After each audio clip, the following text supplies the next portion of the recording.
എല്ലാ പ്രേക്ഷകർക്കും വീക്കെൻഡിലേക്ക് സ്വാഗതം. Kadathanad news Vadakara, Orkkatteri Vadakara, Nadapuram, Kuttiadi, Thottilpalam, Nadapuram, Payyoli. News desk Kadathanad.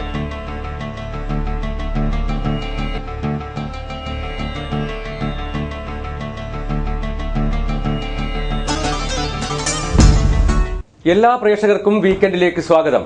കഴിഞ്ഞ വാരത്തിലെ പ്രാധാന്യമേറെ വാർത്തകൾ കോർത്തിണക്കി വീക്കെൻഡ് നിങ്ങളോടൊപ്പം ചേരുന്നു.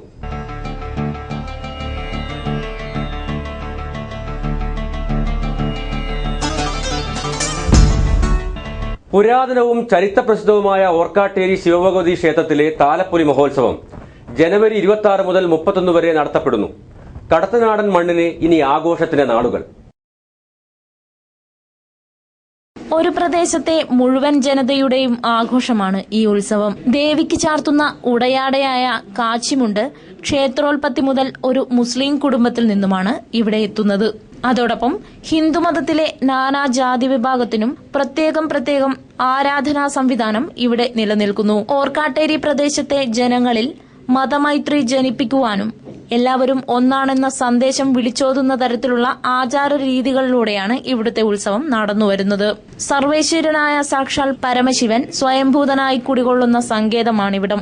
ഭഗവന്റെ വാമഭാഗത്തായി ശക്തിസ്വരൂപിണിയായി ഭഗവതി ചൈതന്യമൂർത്തിയായി ഭക്തരെ അനുഗ്രഹിച്ചുകൊണ്ട് നിലകൊള്ളുന്നു. ഉത്സവത്തോടുള്ള ഓർക്കാട്ടേരി ചന്ത ജനുവരി 26 മുതൽ ഫെബ്രുവരി 5 വരെയും നടക്കുന്നു.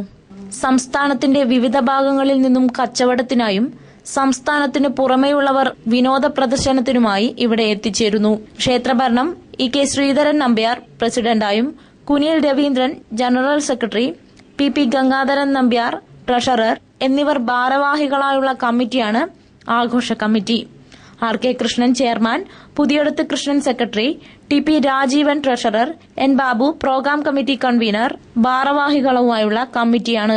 ഓർക്കാട്ടേരി ശിവഭഗവതി ക്ഷേത്രത്തിലെ താലപ്പൊലി മഹോത്സവം ജനുവരി 26 മുതൽ 31 വരെ ഭക്ത്യാദരവ് പൂർവ്വം ആഘോഷിക്കുന്ന വിവരം ക്ഷേത്ര ഭാരവാഹികൾ പത്രസമ്മേളനത്തിൽ അറിയിച്ചു. പ്രസിദ്ധമായ ഓർക്കാട്ടേരി ശിവ ഭഗവതി ക്ഷേത്രത്തിലെ താലപ്പൊലി മഹോത്സവവും അതോടനുബന്ധിച്ചുള്ള ചന്തയും ഈ മാസം 26-ന് ക്ഷേത്ര കൊടിയേറ്റത്തോടെ ആരംഭം കുറിക്കുകയാണ്. ഓർക്കാട്ടേരി പരിസര പ്രദേശങ്ങളിലും ഓർക്കാട്ടേരി ഈശ്വരൻ എന്നറിയപ്പെടുന്ന സ്വയംഭൂവായ ഭഗവാന്റെ സാന്നിധ്യം ആദ്യം കണ്ടറിഞ്ഞ, അതിനുശേഷം കൊടുങ്ങല്ലൂരിൽ നിന്നും ദേവി ശിവ ചൈതന്യത്തെ മനസ്സിലാക്കി ഓർക്കാട്ടേരി എത്തിയെന്നാണ് ഐതിഹ്യം. ഇന്ന് ഈ ഉത്സവത്തിന്റെ പ്രധാന ദിവസമായ 30-ാം തീയതി ചോമപ്പൻ കൊത്ത് എന്ന കോമരത്തിന്റെ കൂടിക്കാഴ്ച നടക്കുന്ന സ്ഥലത്ത് അന്നൊരു കുളമായിരുന്നു. ദേവി സാധാരണ ഒരു സ്ത്രീയുടെ വേഷത്തിൽ ആ കുളത്തിൽ നിന്നും കുളിക്കുമ്പോൾ സമീപത്തുള്ള ഒരു മുസ്ലിം വീട്ടിലെ കായക്കൊടി പാത്തുമ്മ എന്ന് പറയുന്ന ഒരു സ്ത്രീ അസമയത്ത് കുളിക്കുകയും ഈറൻ മാറ്റാൻ തുണിയില്ലാതെ കണ്ടപ്പോൾ മുസ്ലിങ്ങൾ ഉപയോഗിക്കുന്ന ഒരു കാച്ചിമുണ്ട് ദേവിക്ക് സമർപ്പിക്കുകയും ദേവി വിശ്വരൂപം കാണിച്ച് എന്റെ പ്രധാന ഉത്സവ ദിവസമായ ഈ പറയുന്ന മകരം 16-ാം തീയതി ഉപകാര സ്മരണ ഓർമ്മിപ്പിക്കുന്ന തരത്തിൽ ഈ മുണ്ട് നൽകണമെന്നും കൽപ്പിക്കുകയുണ്ടായി.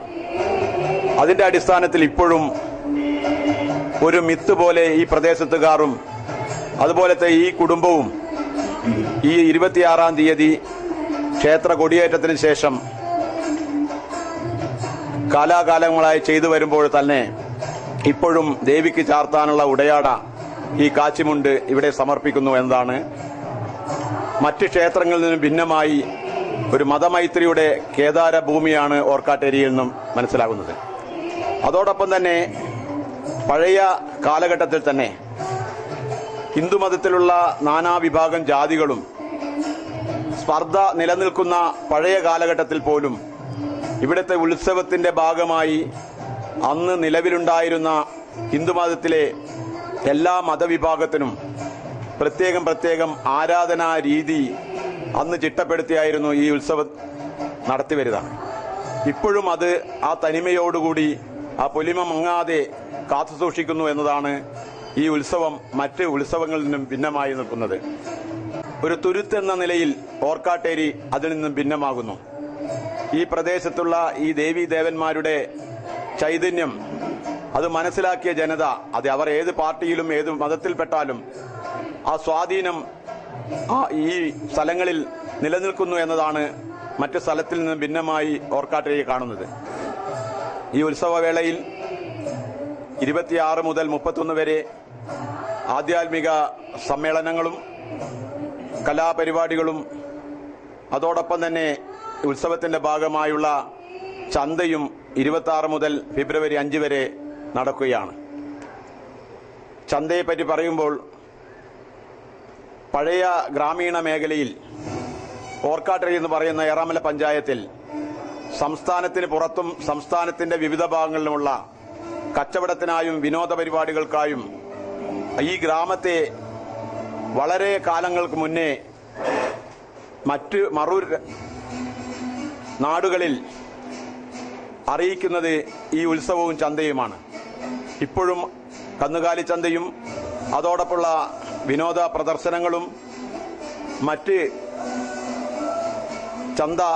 ചന്തകളും കൃത്യമായി നടന്നു വരുന്നു. ഇപ്പോൾ ഈ ചന്ത നടത്തുന്നത് ക്ഷേത്ര കമ്മിറ്റിയിൽ നിക്ഷിപ്തമായ ഈ ചന്തയുടെ അധികാരം ക്ഷേത്ര കമ്മിറ്റിയും. കടത്തനാട് ന്യൂസ്, വടകര. ഈ ആഴ്ചയിലെ ഏറ്റവും ശ്രദ്ധയാകർഷിച്ച ഒരു വാർത്തയാണ് TP വധക്കേസ് വിധി. ഏവരും ഉറ്റുനോക്കിയ ഈ വിധി എരഞ്ഞിപ്പാലം പ്രത്യേക കോടതിയാണ് പുറത്തുവിട്ടത്. പ്രതികളിൽ 12 പേർക്കെതിരെ കുറ്റം ചുമത്തുകയും കോഴിക്കോട് ജില്ലാ കമ്മിറ്റി അംഗം P മോഹനൻ മാസ്റ്റർ ഉൾപ്പെടെ 24 പേരെ കോടതി വെറുതെ വിടുകയും ചെയ്തതെന്നായിരുന്നു ആ വിധി. 688 ദിനങ്ങളിലായി നടന്ന വിചാരണയും വാദം കേൾക്കലും പൂർത്തിയാക്കിയാണ് കേസിൽ ഇന്ന് എരഞ്ഞിപ്പാലം പ്രത്യേക കോടതിയിൽ വിധി വന്നത്. 2012 നവംബർ 29-നാണ് 76 പ്രതികളിൽ 74 പേരും കോടതിയിൽ ഹാജരായത്. 2012 ഡിസംബർ 12-ന് കോടതിയിൽ പ്രാരംഭവാദം തുടങ്ങിയിരുന്നു. 74 പേരുടെ പ്രതിപ്പട്ടികയിൽ തെളിവില്ലെന്ന് കണ്ട് 54-ാം പ്രതി CPM Muzhakkunnu local committee secretary മാട്ട വത്സൻ എന്ന കാര്യത്ത് വത്സൻ, 61-ാം പ്രതി K മദനൻ എന്നിവരെ ഒഴിവാക്കിയിരുന്നു. ഇതിനിടയിൽ CPM സംസ്ഥാന കമ്മിറ്റി അംഗവും 69-ാം പ്രതിയുമായ KK രാജേഷ് ഉൾപ്പെടെ 15 പേർ ഹൈക്കോടതിയിൽ നിന്നും സ്റ്റേ വാങ്ങിയിരുന്നു. ശേഷിക്കുന്ന 57 പേരുടെ വിചാരണയാണ് കോടതിയിൽ നടന്നത്. ഇടക്കാല വിധിയിൽ 20 പേരെ വിട്ടയച്ചിരുന്നു. 9-ാം പ്രതി CH അശോകൻ മരിക്കുകയും ചെയ്തതോടെ അവശേഷിക്കുന്ന 36 പേരാണ് വിചാരണ നേരിട്ടത്. ചന്ദ്രശേഖരൻ വധക്കേസ് രാഷ്ട്രീയ പ്രാധാന്യം എന്നതുപോലെ തെളിവുകളുടെ കാര്യത്തിലും പ്രാധാന്യമർഹിക്കുന്നതാണ്. മുൻപ് ഒരു കേസിലും ഇല്ലാത്ത വിധത്തിലുള്ള തെളിവുകളാണ് അന്വേഷണ സംഘം കോടതിയിൽ സമർപ്പിച്ചിരുന്നത്. വധത്തിനു വേണ്ടി പ്രതികൾ വ്യാജരേഖകൾ ചമച്ച് സംഘടിപ്പിച്ച 3 സിം കാർഡുകൾ ഉൾപ്പെടെയുള്ള മൊബൈൽ കോൾ ലിസ്റ്റ് പരിശോധന പ്രയാസകരമായിരുന്നുവെന്നാണ് അന്വേഷണ സംഘം പറഞ്ഞത്. 20 ലക്ഷത്തിലധികം ഫോൺ രേഖകളാണ് തെളിവിനായി ശേഖരിച്ച് കോടതിയിൽ സമർപ്പിച്ചിരുന്നത്. ഇതിനു പുറമെ 52 പ്രോസിക്യൂഷൻ രേഖകളും 66 പ്രതിഭാഗം രേഖകളും ഹാജരാക്കിയിരുന്നു. ഇതിനെ തുടർന്നാണ് ഇന്ന് എരഞ്ഞിപ്പാലം പ്രത്യേക കോടതിയിൽ ജഡ്ജി R നാരായണ പിഷാരടി വിധി പ്രഖ്യാപിച്ചത്. വിധിയിൽ MC അനൂപ്, കിർമാണി മനോജ്, കൊടി സുനി, TK രജീഷ്, മുഹമ്മദ് ഷാഫി, അണ്ണൻ സിജിത്ത്, K ഷിനോജ്, KC രാമചന്ദ്രൻ എന്നിവരെയാണ് കോടതി കുറ്റക്കാരായി വിധിച്ചത്. മോഹനൻ, ജ്യോതി ബാബു, പടയങ്കണ്ടി രവീന്ദ്രൻ എന്നിവർ ഉൾപ്പെടെ 24 പേരെ കോടതി വെറുതെ വിട്ടു. News desk, Kadathanad. വളയം അരീക്കരക്കുന്നിലെ BSF കേന്ദ്രത്തിന് ഇതുവരെ ദുരിതം തന്നെയായിരുന്നു. ഇതിൽ എടുത്തു പറയേണ്ട ഒരു പ്രശ്നമായിരുന്നു ഇവിടത്തേക്ക് റോഡ് സൗകര്യമില്ലാത്തത്. എന്നാൽ ഇതിനൊരു ശാപമോക്ഷമുണ്ടാക്കുകയാണ്. BSF കേന്ദ്രത്തിലേക്കുള്ള റോഡ് നിർമ്മാണത്തിനുള്ള സ്ഥലം വാങ്ങിയതോടെയാണ് ഇത് സംബന്ധിച്ചുള്ള പ്രശ്നങ്ങൾക്ക് അറുതിയുണ്ടായത്. 3 വർഷം മുൻപാണ് ചെക്യാർഡ് അരീക്കരക്കുന്നിൽ നിർമ്മാണ പ്രവർത്തനങ്ങൾ ആരംഭിച്ചത്. റോഡ് സൗകര്യമില്ലാത്തതിനാലാണ് മന്ദഗതിയിലായ പ്രവർത്തനങ്ങൾ.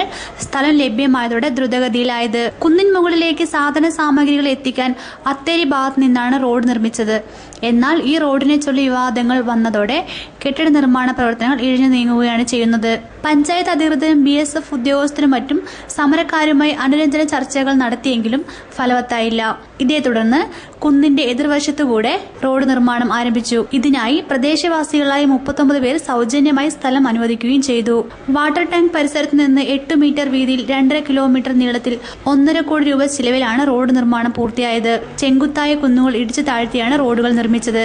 ജവാന്മാർക്ക് താമസിക്കാനുള്ള 23 ബാരറ്റുകളുടെയും motor transporting office, tradesman shop, വാഹനങ്ങളുടെ ഗ്യാരേജ് എന്നീ കെട്ടിടങ്ങളുടെ നിർമ്മാണം പൂർത്തിയായി. 2 ആയുധപ്പുരകളാണ് ഇവിടെ നിർമ്മിച്ചിട്ടുള്ളത്. ഇതിൽ ഒന്നിന്റെ നിർമ്മാണം പൂർത്തിയായിട്ടുണ്ട്.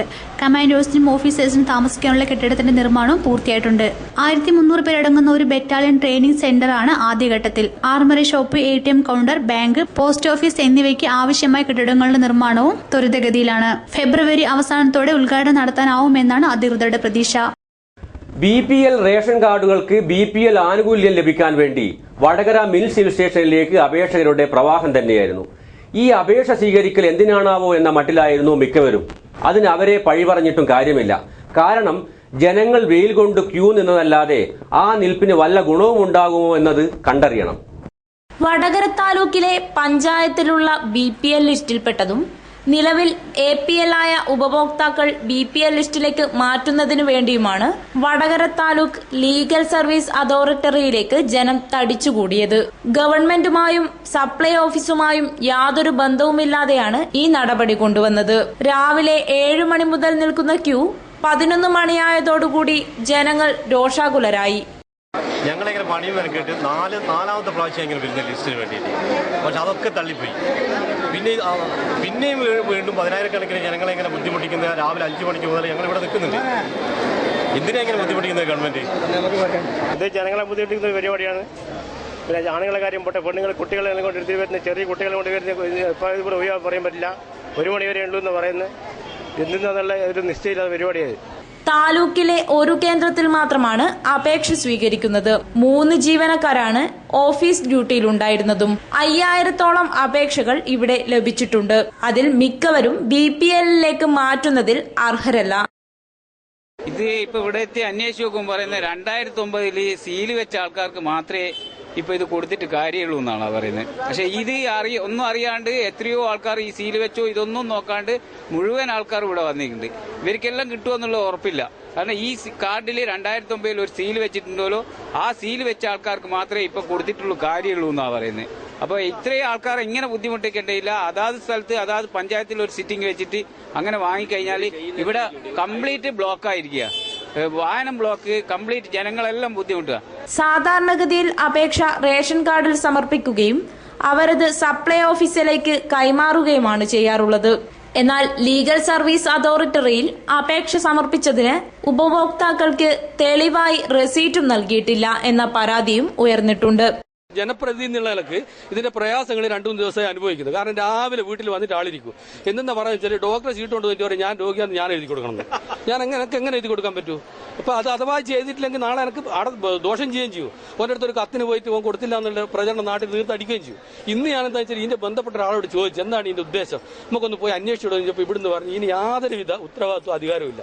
കാരണം ഇവിടുത്തെ സപ്ലൈ ഓഫീസർ അറിയുന്നില്ല, കലക്ടർ അറിയുന്നില്ല. ഇതൊരു ലീഗൽ സർവീസ് സൊസൈറ്റി എന്ന് പറഞ്ഞ സംഘടന ഒരു തീരുമാനമാവില്ല. ആ തീരുമാനത്തിന്റെ അടിസ്ഥാനത്തിൽ അവർ ഇതുവരെയ്ക്ക് ജനങ്ങളിങ്ങനെ ബുദ്ധിമുട്ടിക്കേണ്ട ആവശ്യമില്ല. ഓരോ റേഷൻ ഷോപ്പിൽ വെച്ചിട്ട് വാങ്ങിയാൽ പോരെ.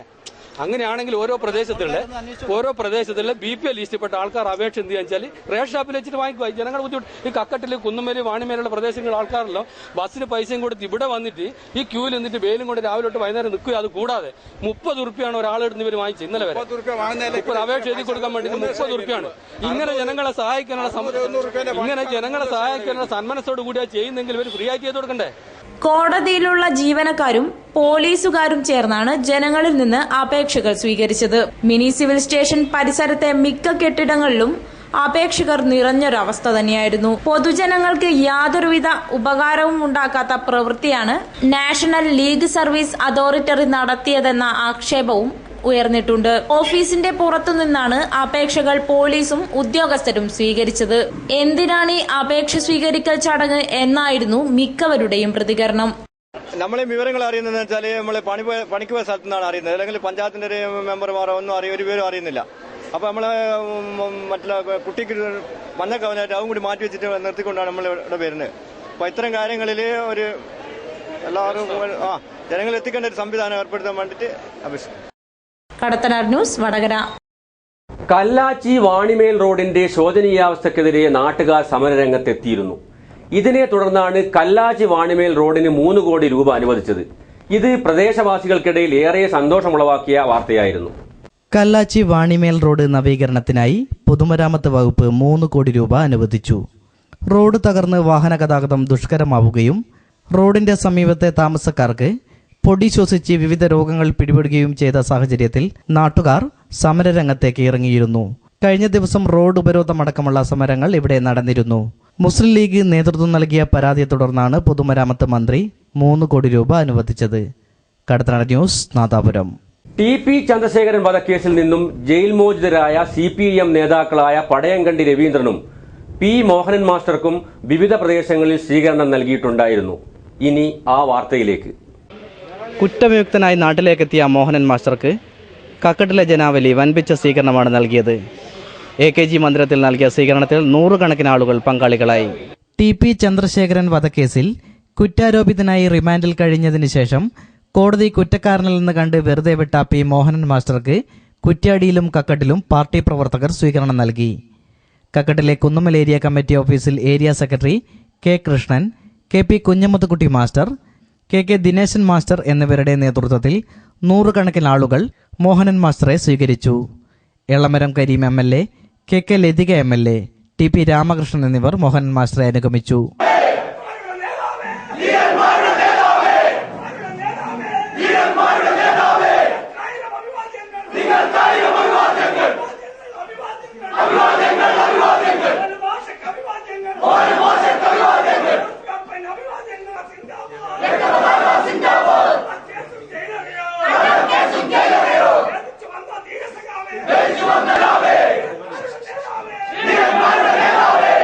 ജയിലിനകത്തുനിന്നും പോലീസിന്റെ ഭാഗത്തുനിന്നും മനുഷ്യാവകാശങ്ങൾ പോലും ലംഘിച്ചുകൊണ്ടുള്ള പീഡനങ്ങൾ ഉണ്ടായതായി മോഹനൻ മാസ്റ്റർ പറഞ്ഞു.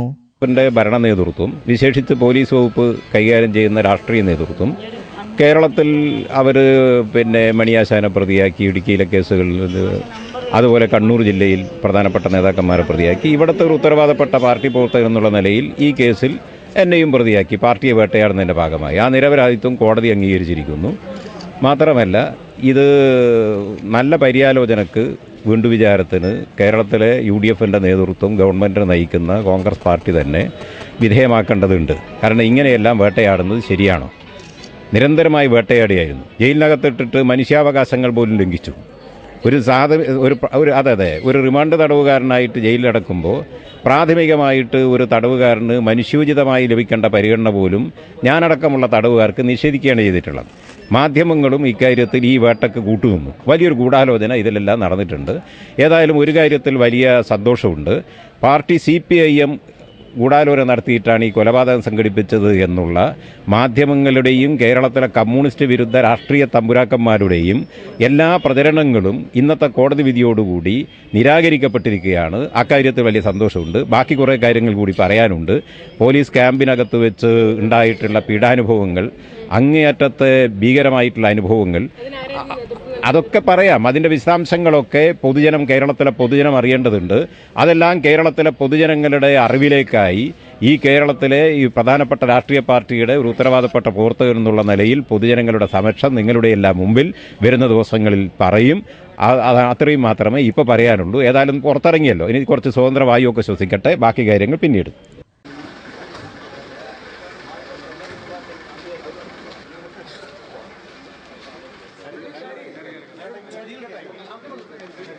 KK കൃഷ്ണൻ, പടയങ്കണ്ടി രവീന്ദ്രൻ, സനൂപ് എന്നിവരെയാണ് ഓർക്കാട്ടേരി മണ്ടോടിക്കണ്ണൻ സ്മാരക മന്ദിരത്തിൽ വച്ച് സ്വീകരിച്ചത്.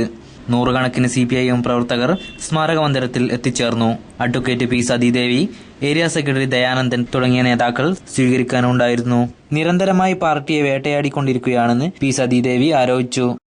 ഒരാൾ CMBയുടെ ഔദ്യോഗിക ഭാരവാഹിയായിട്ടുള്ള ആൾ, അതുപോലെ തന്നെ മറ്റൊരാൾ കോൺഗ്രസിന്റെ ഔദ്യോഗിക ഭാരവാഹിയായിട്ടുള്ള ആൾ, പ്രോസിക്യൂട്ടർമാരെന്നുള്ള നിലയിൽ രാഷ്ട്രീയ പകപോക്കലിനു കൂടി ഉള്ള പ്രവർത്തനം ഈ പ്രോസിക്യൂഷന്റെ ഭാഗമായിട്ട് നടന്നിരിക്കുന്നു. അവർ ആ രൂപത്തിലാണ് ഇന്ന് കേസ് വിധി വന്നതിന് ശേഷം പോലും മാധ്യമങ്ങളോട് സംസാരിക്കുന്ന കാര്യം നമ്മൾ കണ്ടിട്ടുള്ളത്. വളരെ ആസൂത്രിതമായിട്ടുള്ള രൂപത്തിൽ കേരളത്തിലെ ഭരണ സംവിധാനം, കേന്ദ്ര ആഭ്യന്തര വകുപ്പ് സഹമന്ത്രി, ആ ആഭ്യന്തര വകുപ്പ് സഹമന്ത്രി നിർദ്ദേശിച്ചത് പ്രകാരം പ്രതിപട്ടികയിൽ ആളുകളെ പെടുത്തുന്നതിന് വേണ്ടിയിട്ട് പൂർണ്ണമായിട്ട് അയാൾ ആഗ്രഹിക്കുന്ന വിധത്തിൽ തയ്യാറായില്ല എന്നുള്ളത് കൊണ്ട് അതുമായി ബന്ധപ്പെട്ടുകൊണ്ടുള്ള പ്രശ്നങ്ങൾ അസംബ്ലിയിലടക്കം ഉയർന്നു വരുന്നതിന് വേണ്ടിയിട്ടിടയായിട്ടുണ്ട്. 2014 കേരള ബജറ്റ് കടന്നുപോയി. KM മാണി ധനമന്ത്രിയായി നടത്തിയ 12ാമത് ബജറ്റാണിത്. നാളികേര കർഷകർക്ക് ഏറെ പ്രതീക്ഷ നൽകിയ ഒന്നായിരുന്നു കഴിഞ്ഞ വർഷത്തെ ബജറ്റിൽ പ്രതിപാദിച്ച നീര ഉൽപാദനം. എന്നാൽ ഒരു ബജറ്റ് കൂടി കടന്നു പോകുമ്പോൾ നീര ഉൽപാദനം എന്നത് കടലാസിന് മാത്രം ഒതുങ്ങി നിൽക്കുന്നതെന്ന കാര്യം ചിന്തിക്കേണ്ടിയിരിക്കുന്നു. കഴിഞ്ഞ വർഷം സംസ്ഥാന ബഡ്ജറ്റ് അവതരിപ്പിച്ചപ്പോൾ നാളികേര കർഷകർ ഏറെ പ്രതീക്ഷയിലായിരുന്നു. നീര ഉൽപാദനം ആരംഭിക്കുമെന്ന ബജറ്റ് പ്രഖ്യാപനമാണ് കർഷകർക്ക് പ്രത്യാശ പകർന്നത്. എന്നാൽ അടുത്ത ബഡ്ജറ്റ് കൂടി കടന്നു പോകുമ്പോൾ നീര ഉൽപാദനത്തിന്റെ നടപടിക്രമങ്ങൾ എങ്ങുമായിട്ടില്ല. നാളികേര കർഷകരായ ഞങ്ങൾക്ക് കഴിഞ്ഞ ബഡ്ജറ്റിനോടുകൂടി ഞങ്ങൾക്ക് ഭയങ്കര പ്രതീക്ഷയായിരുന്നു ഒരു നീരയെ പറ്റി കേട്ടപ്പോൾ. പക്ഷെ അതിനുശേഷം യാതൊരു നടപടിയും അതിന് അനുകൂലമായിട്ടുണ്ടായിട്ടില്ല. അത് മാത്രമല്ല, പല ലോബികൾ ഇതിനെതിരായി പ്രവർത്തിക്കുന്നുണ്ടെന്നുള്ള നമുക്കിപ്പോൾ മനസ്സിലാക്കാൻ കഴിയുന്നത്. പക്ഷെ ഗവൺമെന്റ് എന്താ ഇങ്ങനെ അതിനെപ്പറ്റി ഒന്നും പറയാണ്ട് ഇങ്ങനെ നിൽക്കുന്നതെന്നുള്ള വലിയൊരു വിഷമത്തോടു കൂടി നമ്മളത് ആലോചിക്കുന്നത്. വാർഡ് തലങ്ങളിൽ പോലും ക്ലസ്റ്ററുകൾ ആരംഭിച്ചെങ്കിലും കർഷകരോട് എന്തു മറുപടി പറയണമെന്നറിയാതെ വിഷമിക്കുകയാണ് ഇതിന് നേതൃത്വം കൊടുത്തവർ. രജിസ്റ്റർ ചെയ്യും. അതിനുശേഷം കൊച്ചി കോക്കനട്ട് ഡെവലപ്മെന്റ് ബോർഡിൽ ഞങ്ങൾ ക്ലസ്റ്റർ രൂപീകരിച്ചുകൊണ്ട് രജിസ്റ്റർ ചെയ്യുകയും ചെയ്തിട്ടുണ്ട്. അപ്പോൾ ഇതൊരു വലിയൊരു പ്രതീക്ഷയാണ്. പക്ഷേ ഗവൺമെൻറ് തുടർ നടപടി ഒന്നും ഉണ്ടായിട്ടില്ല. ക്ലസ്റ്റർ രൂപീകരണമായിട്ട് പ്രവർത്തിച്ച ഞങ്ങൾക്ക് ക്ലസ്റ്റർ രൂപീകരിച്ചതിന് ശേഷം ഏത് രീതിയിൽ ഇത് മുന്നോട്ട് കൊണ്ടുപോകണം എന്നുള്ള നിർദ്ദേശം ഗവൺമെൻറ് ഭാഗത്തുനിന്ന് കിട്ടിയിട്ടില്ല. അപ്പോൾ ആദ്യം പറഞ്ഞ വസ്തുതയിൽ നിന്ന് ഞങ്ങളെല്ലാം ക്ലസ്റ്റർ രൂപീകരണമായിട്ട് മുന്നിട്ടിറങ്ങിയതിന് ശേഷം ഒരു നിർദ്ദേശം കിട്ടാത്തത് കൊണ്ട് തന്നെ ഞങ്ങൾ വളരെ ആശങ്കയിലാണ്. ഏത് രീതിയിലാണ് ഇത് പോകാൻ, എങ്ങനെയാണ് ഇത് മുന്നോട്ട് കൊണ്ടുപോവുക, എന്താണ് ഇതിൻ്റെ കർഷകർക്ക് ഗുണം കിട്ടുക, ഏത് രീതിയിൽ വരും എന്നൊന്നും ഇതുവരെ ഒന്നും ഞങ്ങൾക്ക് കിട്ടിയിട്ടില്ല. കർണാടകം പോലുള്ള സംസ്ഥാനങ്ങളിൽ നീര ഉൽപ്പന്നങ്ങൾ വിപണിയിൽ സജീവമാകുമ്പോൾ കേരളത്തിൽ മാത്രം ഇതിന് താമസം എന്താണെന്നാണ് കർഷകർ ചോദിക്കുന്നത്. കർണാടക സംസ്ഥാനത്ത് നീര ഉൽപാദനം വലിയൊരു മുന്നേറ്റം ഉണ്ടാക്കിയിട്ടുണ്ട്. പക്ഷെ കേരളത്തിൽ എന്തുകൊണ്ട് അത് നടക്കുന്നില്ല എന്നുള്ളത് മനസ്സിലാകില്ല. കാരണം ഇന്ത്യയിൽ മൊത്തം ഒറ്റ നിയമമേ ഉള്ളൂ. കർണാടകത്തിൽ നീരന്റെ എല്ലാ കാര്യങ്ങളും നടക്കുന്നുണ്ട്, പക്ഷെ കേരളത്തിൽ നടക്കാറുണ്ട്. അത് ഗവൺമെന്റും കൂടി ഒത്തിട്ടുള്ളൊരു പരിപാടിയാണോ എന്താണെന്നുള്ളത് മനസ്സിലാക്കാൻ കഴിയുന്നില്ല.